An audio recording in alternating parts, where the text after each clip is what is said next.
Kansas Senator Roger Marshall. So great to see you, Senator. Thank you for being here. I want to get your take on how you think the negotiations are playing out. It seems like the Senate's got a lot of edits to the bill that the House passed.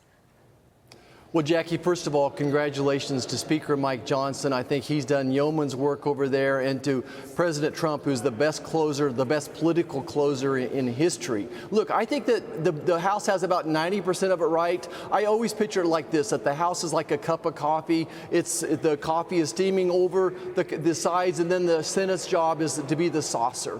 Our job is to pick up the mistakes and make this bill better. But I think they're 90% there. I think to Leader Thune's point, the number one thing they've not addressed, and to Ron John's point, is the national debt. The national debt is the number one long-term challenge that this nation faces. We'll pay $1 trillion in interest alone this year. Yeah, absolutely. And that's probably one of the biggest concerns that you mentioned, debt and deficit issues in this country rattling our markets. The reconciliation bill is looking to cut roughly $1.5 trillion in government spending. But analysis from the Congressional Budget Office prior to last-minute House changes said the bill actually doesn't go far enough. It would add $3.1 trillion to the national debt and force cuts to Medicare. On the other hand, some say the CBO scoring isn't accurate. It doesn't really take into account the full growth picture, that we will grow our way out of this. And so if you get spending cuts, say up to $2 trillion, you will be able to get that growth to balance it out. Russ Vought said the other day this will not add to the deficit.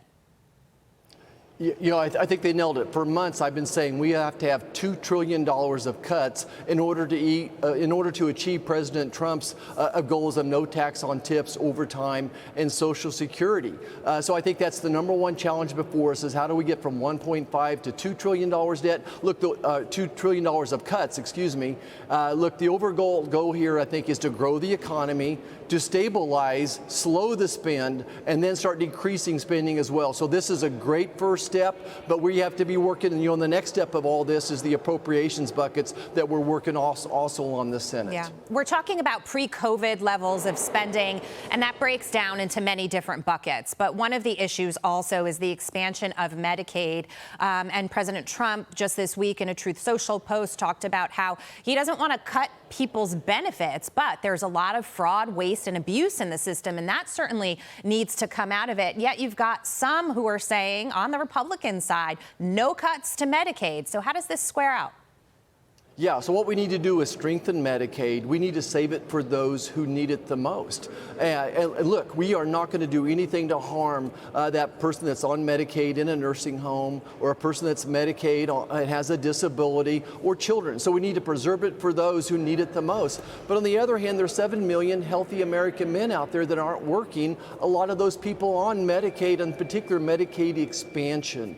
On the Medicaid expansion group, we're paying 90%. Federal government's paying 90% for that person that's not working and doesn't have any dependents at home. But on the other hand, we're only paying 70% of the person in the nursing home. So look, we need to do something with that Medicaid expansion group and preserve some of those dollars. And instead, let's take that money, help seniors, help people on disabilities, help those children. Yeah, and something positive that was in the House bill was putting those work requirements into effect earlier than what was previously opposed. So people were certainly cheering that.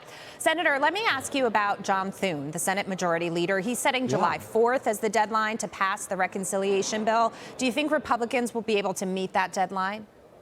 You know, I do. I just don't know how my vote would be any different on July 1st than it would be on September the 1st. So I think that we do need to live with that deadline. I'd like to get it done even sooner than that. I think that there's about a 10% of this bill that needs to be changed. I really think that we could get that done in 2 weeks. Look, the Senate will argue until the cows come home, but at the end of the day, we have the best closer in the business. President Trump will come in and close that deal, and we'll get it done on July 4th. And Leader Thune is doing an incredible job of managing the herd of cats over here on the Senate side. I think he's done a great job of listening, and now he'll lead. Okay, and so just real quick, Senator Ron Johnson saying we need different versions of the bills, smaller bills in pieces or chunks.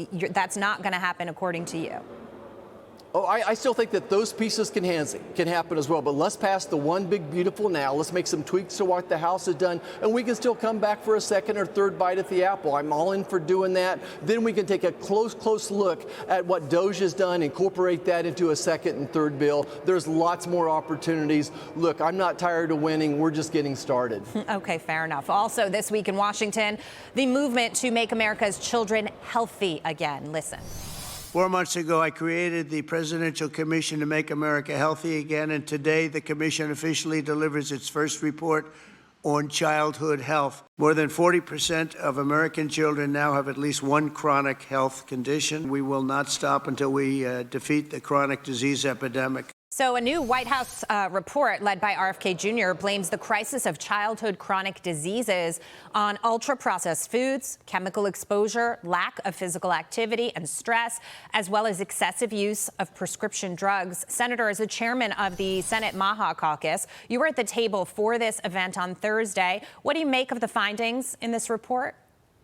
Well, what I'm excited about is that this MAHA report shines a light on the challenges of America's health right now. Look, 70% of Americans have a chronic disease. 20% of our adolescents are on some type of a prescription drug. There's no doubt that we have an epidemic of health issues, especially in our youth. So I like that this is a beginning, that this is a start. We've identified the problem, and now we're talking about solutions, and that's my job. I have a foot in agriculture. I've had a foot in healthcare my entire life. As you know, for 25 years, I delivered a baby most every day of my life, and what I saw was an explosion of diabetes of pregnancy and the morbidity and mortality caused by that. Now that's expanded to all areas of life, especially our children, and I think that there's a role for agriculture to work with this as well. I'm so proud of what our farmers have been doing as far as soil health goes, as far as growing more with less. So it's great that I had this opportunity on both the Agriculture Committee as well as the Finance and Health Committee to bridge that gap and make America healthy again.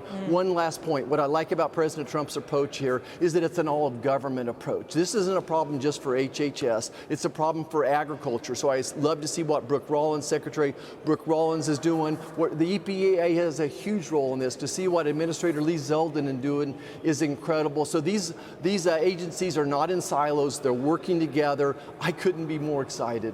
Absolutely. And I'll just add that shining a light on these issues at this level starts a conversation. It's a national conversation that we really need to be having. Senator Roger Marshall, thank you so much. Great to see you. Thank you, Jackie.